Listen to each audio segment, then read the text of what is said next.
Hello viewers, সকলে কেমন আছেন? অনেক দিন পরে নতুন ভিডিও নিয়ে আসলাম আপনাদের মাঝে। তো আশা করি সকলে ভালো আছেন। আমি অনেক দিন ভিডিও আপলোড দিইনি, প্রায় 3 মাসের মতন। এর বিশেষ একটা কারণ হচ্ছে আমি নতুন একটা প্রজেক্ট রান করার চেষ্টা করতেছি, যার ফলে আমার বিভিন্ন জায়গায় ঘোরাঘুরি করতে হচ্ছে। এর কিছু ভিডিও আপনাদের দেখাবো। আমি চাচ্ছি যে আমি একটা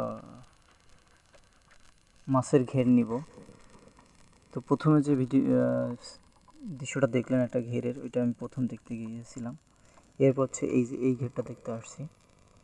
আগেটা ছিল 60 বিঘার মতন, 50-60 বিঘার মতন। এইটা হচ্ছে 100 বিঘার মতন। এটা নতুন করা হয়েছে।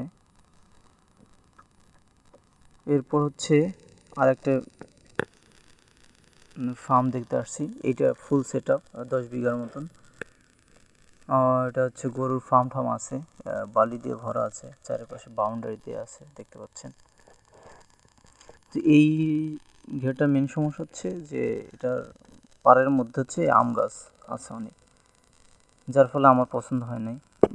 কারণ হচ্ছে আমি মাছের পাশাপাশি সবজি চাষ করব, আর সবজি করব বিভিন্ন প্রকার সবজি পাড়ের মধ্যে যাতে করা যায়। কিন্তু এই ঘেরটা হচ্ছে আম গাছ, পুরো চারপাড়েই আম গাছ আছে, যার ফলে আমার এটা পছন্দ হচ্ছে না। তবে এটার এই সুবিধা ছিল যে এটার চারপাশে মানে তার কাটা দিয়ে বাউন্ডারি দেওয়া ছিল, আটকানো ছিল, সেফটি ভালো হইতো। কি আর করার, এটা পছন্দ হচ্ছে না আমার, যাতে আমি সবজি করতে পারবো না। তো আমি চেষ্টা করতেছি আমার পছন্দ মতন একটা ঘের নেওয়ার জন্য। এখন শুধু সময়ের অপেক্ষা, মানে সময়ের ব্যাপার। যদি একটা ভালো ঘের পাওয়া যায় তাহলে হচ্ছে আমি, যেহেতু পড়ালেখা শেষ করছি, বেকার থাকতে ভালো লাগতেছে না। জব প্রিপারেশনও নিলাম, চাকরি পরীক্ষা দিলাম, অনেক হচ্ছে না। কি আর করার, বসে থেকে তো আর লাভ নাই। দেখতে পাচ্ছেন যে এই ঘেরটার চারপাশে বাউন্ডারি দেওয়া আছে, শুধু আম গাছ। মেন সমস্যা হচ্ছে আম গাছ আছে এটার, এদের সবই ঠিক ছিল। সামনে আরও কিছু প্রজেক্ট রান করার ইচ্ছা, মানে বিভিন্ন জায়গা দেখার ইচ্ছা আছে। দেখি একটা না একটা ব্যবস্থা ইনশাল্লাহ হবে।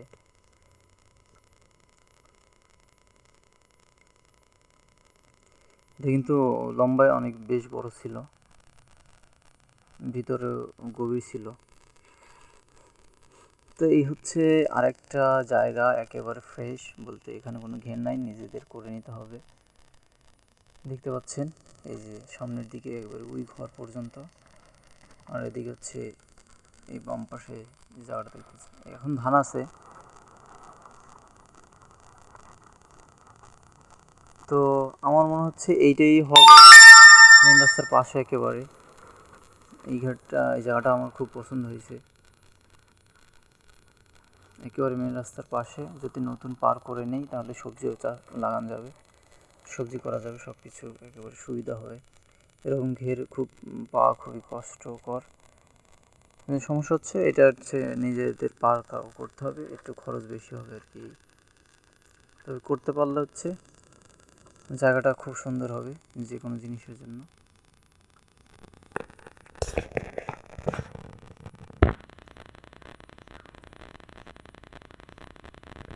এই জায়গাটা মানে রোদ পড়ে, আলো বাতাস প্রচুর আছে, একেবারে মেন রাস্তার পাশেই।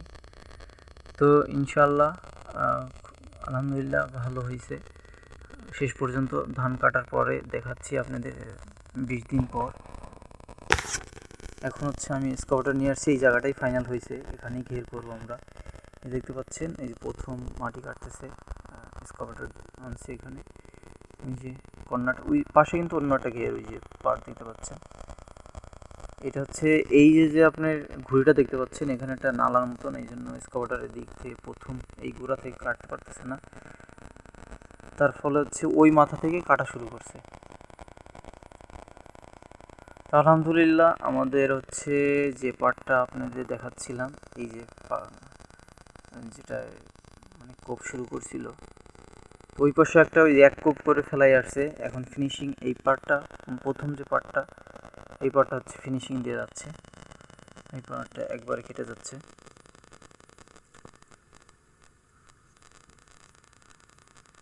তো আশা করি কয়েকদিনের মধ্যেই আমাদের এটা কাটা হয়ে যাবে।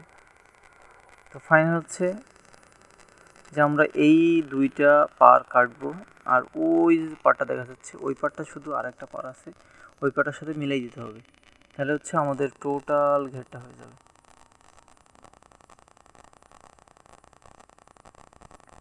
দেখতে পাচ্ছেন বড় যে পারটা, এই পারটাই কাটতেছে, আর ওই পাশে ওই যে ওই বরাবর এই জমির আইল বরাবর হচ্ছে ওই মাথার আর একটা ঘের আছে, ওই ঘেরের সাথে মিলাই দিতে হবে, তাহলে হচ্ছে আমাদের ঘেরটা হয়ে যাবে।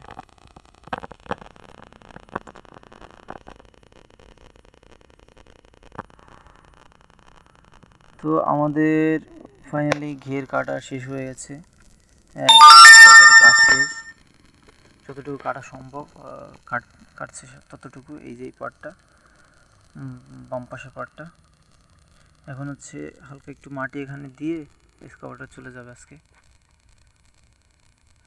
আর বাকি যে কাজটা আছে এইটা হচ্ছে লেবার দিয়ে আমাদের ওই মাথাটা করতে হবে, যেহেতু এই ঘেরটার ওই মাথাটা একটু নিচু ডেবে যাচ্ছিল, যার ফলে হচ্ছে ওটার স্কাউটার দিয়ে কাটা সম্ভব হয়নি। তো তারপরের দিনই যখন রোদ উঠলো দেখলাম যে ময়লা আছে, ঝোপঝাড় আছে, এটা স্প্রে দিয়ে পচা ঔষধ মেরে দিচ্ছে আমার ওই যে লোক কিষান নিয়েছি, সে মারতেছে পুরো ঔষধ ঘেরের মধ্যে, যাতে এই ঝোপঝাড়গুলো মারা যায়, পরিষ্কার হয়ে যায়।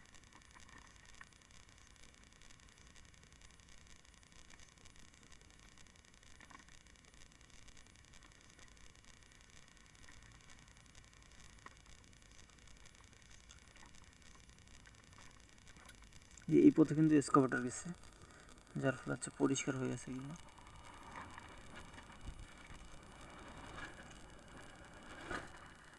আমি কিন্তু সেই আমার একটা ইচ্ছা ছিল একটা ঘের করব, সেই ঘেরের কিন্তু করতেছি অবশেষে, এবং আমি সেই ঘেরের মধ্যে আছি, হাঁটতেছি, খুবই ভালো লাগতেছে আমার। যে আমার একটা টার্গেট ছিল যে হয়তো চাকরি না পাইলে একটা ঘের করব, একটু প্রজেক্টের মতন করবো, হচ্ছে একটা ফার্মের মতন, কিছু সবজি করব, মাছ করব, কিছু গরু থাকবে। গরু তো আর এই বছর সম্ভব হবে না, আগামী বছরে আরেকটা প্ল্যান আছে, ওই প্ল্যান কার্যকর হইলে হচ্ছে কিছু গরু আরও কিছু কিছু পাশাপাশি অন্যান্য কিছু করার ইচ্ছা আছে, সেটা আস্তে আস্তে দেখতে পাবেন। তো এই যে প্রথম যে কোপ দিছিল যেখানে স্কাউটার দিয়ে, এখান থেকে এই যে আপনার ডান পাশে নালাটা অনেক ওখানে অনেকটা গত হয়ে গেছে, গভীর হয়ে গেছে।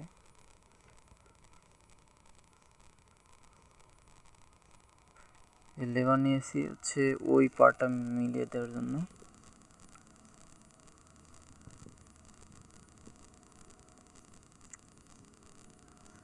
তো একদিন তার কয়েকদিন পরেই লেবার দিয়ে মাটি কাটানোর কয়েকদিন পরেই দেখলাম বাঁধ ভেঙে পানি ঢুকে গেছে, আমার ঘেরের পাড় তো তোলা হয় নাই, অর্ধেক মানে 2 হাতের মতন উঁচু করতে পারছি, আর বাকিটা করতে পারি নাই। তো ভাগ্য ভালো 2 হাত উঁচু করছিলাম, যার ফলে হচ্ছে পানিটা আমার ঘেরের মধ্যে ঢুকতে পারে নাই। এই যে ঘেরের অবস্থা দেখতে পাচ্ছেন, এটা হচ্ছে আমার এই যে ক্যানেল যেটা বলে পাড়ের পাশে, ওই পাড়টা তোলা হয়ে গেছে। এখন হচ্ছে এটা ফিনিশিং দিচ্ছে, আমার পাড়ে ড্রেসিং চলতেছে। যেটা করার কথা ছিল ওই যে পলি দিয়ে আটকানো দেখতে পাচ্ছেন, ওই পলি বরাবর হচ্ছে পার গেছে। পাড় এতটাই নরম যে মাটি নিয়ে যাইতে পারতেছে না লেবাররা, ঢুকে যাচ্ছে আঠো পর্যন্ত। এই লেবার নেওয়ার পর থেকে বা মাটি কাটার পর থেকে, স্কাউটার আনার পর থেকে এমন একটা দিন নাই যে দিন হচ্ছে বৃষ্টি হয়নি, যার ফলে হচ্ছে পার শুকাচ্ছে না। ওদিকে বাহিরে পানির চাপ অনেক, পানি ঢুকে গেছে জমির মধ্যে। একটা বেহাল অবস্থা হয়েছে আমার, সব দিক মিলে খুবই বাজে অবস্থা। তো মোটামুটি হচ্ছে পানি যাতে না ঢুকতে পারে, মোটামুটি মাছ ছাড়ার একটা পরিবেশ হয়েছে। এই যে দেখতে পাচ্ছেন এখান থেকে হচ্ছে বাঁধ ভেঙে আপনার পানি ঢুকছে, একটা সুইচ গেট ছিল, এখান থেকে পানি দেখছেন কি পরিমাণে পানি ঢুকতেছে। মানে আমি যে ঘের করছি ওর পাশেই বাম পাশে হচ্ছে একটু খোলা জমি আছে, আর সব জায়গায় ঘের, বড় বড় ঘের। তো ওইখানে প্রচুর পানির চাপ। তো আমার এক ফ্রেন্ড আছে এবং মামাতো ভাই, এই যে ওর হচ্ছে একটা ঘের আছে এদিকে ভিতরে 30 বিঘার মতন। তো ওইটা আমরা যাচ্ছি একটু কী অবস্থা, পানি কি ঢুকতেছে কি না বা দেখার জন্য। তো ওর পুকুরে আসার পর দেখলাম যে এখানে এই যে পাইপ দিয়ে যে পানি ঢুকতেছে, এই যে ওর পুকুর, এটা ওই যে পাড় দেখা যাচ্ছে, প্রচুর পরিমাণে পুঁটি মাছ। আর এবং সাইজ কি সেই বিশাল আকৃতির সাইজ দেশি পুঁটি। আমি তো দেখেই ফিদা হয়ে গেছি যে এত পরিমাণে পুঁটি মাছ মধ্যে। এইটা ছোটো ভাই ও জালটা পরিষ্কার করে দিচ্ছে যাতে পানিটা ঢুকে ভালোভাবে। তো আজ এই পর্যন্তই, এবং আমার সাথে থাকবেন, আরও আপডেট ভিডিওগুলো আসবে একটার পর একটা, এবং আমার দৈনন্দিন কাজের যে আপডেট এটা পাবেন। এই জন্য আমার চ্যানেলটা অবশ্যই সাবস্ক্রাইব করবেন এবং আমার সাথে থাকবেন। তো আজ এই পর্যন্তই, আল্লাহ হাফেজ।